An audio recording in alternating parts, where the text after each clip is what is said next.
I have always enjoyed exploring abandoned places. The silence and the feeling of being surrounded by forgotten stories have always fascinated me. But after that night in an empty building, I realized some doors should not be opened. It all started when my friend Lucas and I decided to investigate an abandoned building in the industrial area of the city. We had already heard stories about the place, lights seen in the windows, shadows moving in the hallways, and inexplicable sounds coming from the top floor. Even so, we thought it would be fun to explore. We brought flashlights, backpacks, and a cell phone to record everything. We were confident until we crossed the rusty threshold. The building had 5 floors. Its worn facade was covered in graffiti, and the broken windows let in cold drafts. It felt darker than we had imagined. We entered through the main door, which was only ajar. The smell of mold and rust was strong. The lobby was covered in dust and debris. The first thing I noticed was the silence. It was absolute. Not even the echo of our footsteps sounded natural. We went up to the second floor. The walls had dirty handprints, as if someone had dragged their fingers through the dust. "Is this recent?" Lucas asked, pointing at the marks. I nodded, trying not to appear nervous. We continued exploring, but I began to feel something strange, a sensation that we were being watched. We reached the 3rd floor. The hallways were narrow and some doors were open, revealing empty rooms filled with rubble. That was when we heard the first sound, something light, like footsteps echoing from the floor above. "What was that?" Lucas asked, whispering. We tried to ignore it and move on, but the noise continued. Slow footsteps that stopped for seconds and then started again. When we climbed the stairs to the 4th floor, we saw something that made us stop. At the top, there was a half-open door, and something was shining inside, like a blinking light. Lucas went up first.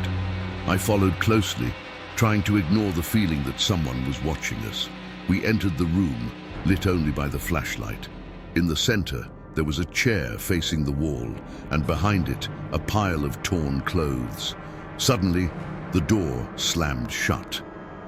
Lucas's flashlight flickered, plunging the room into darkness. I tried to illuminate with my cell phone, but the battery was almost dead. That was when we heard it. A low, scratching sound coming from the corner of the room. I quickly shone the light and saw something that made my heart race. There were deep marks on the wall like claws, going down to the floor. Lucas tried to open the door, but it wouldn't budge. The sound grew louder. Now it seemed to come from beneath the floor. "There's someone here," he whispered. I wanted to say no, but I knew he was right. The scratching turned into footsteps, slow and heavy, as if something was surrounding us. After what felt like an eternity, we managed to open the door and ran for the stairs. The echo of our footsteps seemed to be accompanied by something else. When we reached the ground floor, the door we entered was closed. I forced the doorknob while Lucas illuminated the hallway behind us. For a moment, I saw a shadow move. It was tall, but it didn't have a defined shape. The door finally opened and we ran outside. We never returned to that building, but sometimes, at night, I hear the sound of footsteps and scratching. And I remember the shadows that followed us that night. Some places should be left behind. Report 2. I have never been afraid of abandoned buildings. I have always seen them as empty structures, filled only with forgotten stories. But after what happened that night, I realized that some places are not truly empty. I was on my way home from work when I decided to take a shortcut through a deactivated industrial neighborhood. Most of the warehouses and buildings had been abandoned for years. One in particular caught my attention, a 6-story building with broken windows and graffiti everywhere. I had heard rumors about it, screams coming from the upper floors, lights flickering in the early hours of the morning, and even shadows seen by those passing by late at night. That night, something in me wanted to check it out. Maybe it was curiosity or just boredom. but as soon as I entered, I regretted it. The door was open, as if it were waiting for someone. The air inside was heavy, damp, and smelled of rust. The echo of my footsteps reverberated, making the silence even more oppressive. I illuminated the lobby with my flashlight. There were remnants of destroyed furniture, shards of glass, and marks on the walls. Deep damage, as if someone had tried to get out. I climbed the first staircase. It creaked under my weight, but felt sturdy. On the second floor, I found long, dark hallways with open doors revealing empty rooms. That's when I heard it. Footsteps. It sounded like someone descending the stairs behind me. I turned quickly, but there was no one there. I kept walking, trying to ignore the growing feeling of being watched. I reached the third floor. At the end of the hallway, there was a closed door. Unlike the others, this one seemed intact. No marks, no dirt. Something in me wanted to open it, but my hand trembled. I pushed slowly, and the door opened with a long creak. In the center of the room, there was a chair facing the wall. Next to it, a cracked mirror reflected my flashlight. Then I saw it. A shadow passed in the reflection. I quickly turned the flashlight, but the room was empty. My heart raced when something scratched the wall behind me. I turned, but there was nothing. The flashlight flickered, and for a second, I saw a face. It had no eyes, just darkness where they should be. I ran out of the room and descended the stairs as fast as I could, but the echo of my footsteps was not alone. There was another sound, a dragging of feet. When I reached the lobby, the door I entered was closed. I tried to open it, but it seemed jammed. I looked back and saw a shadow standing at the end of the stairs. With one last push, I managed to open the door and run outside. I looked up, and at the third floor window, I saw a silhouette looking at me. Since that night, I have avoided abandoned buildings. I still wake up in the middle of the night, feeling as if someone is standing in the corner of my room watching me. Some places are not really empty. Report 3. I've always been skeptical when it came to horror stories. Haunted houses, shadows in the corners, and voices coming from nowhere seemed like planned inventions to scare children. But all of that changed when I spent a night in a house that shouldn't have been empty.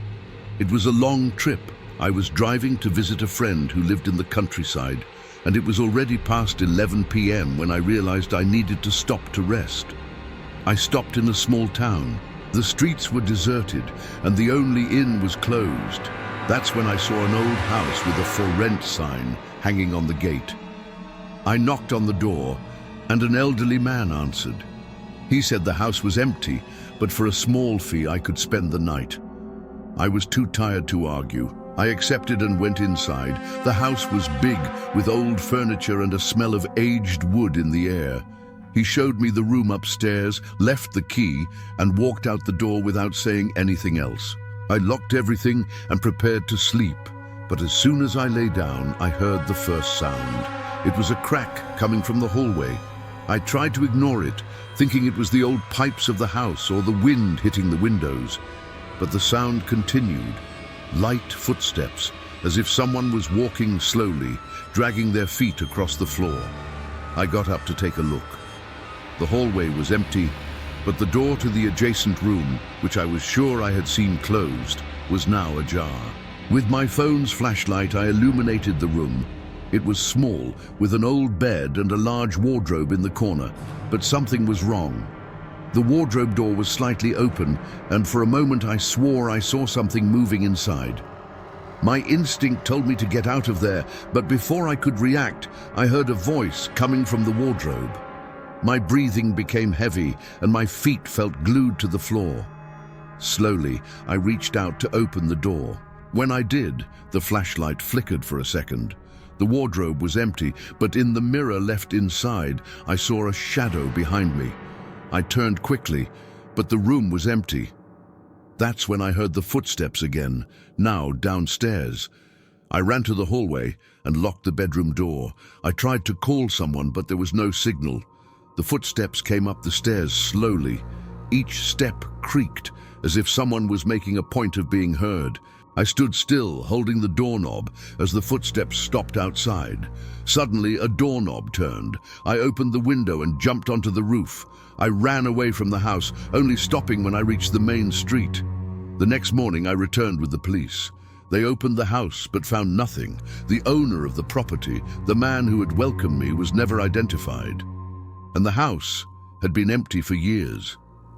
Since then, I avoid sleeping in places I don't know. Sometimes, I still wake up in the middle of the night to the sound of footsteps in the hallway.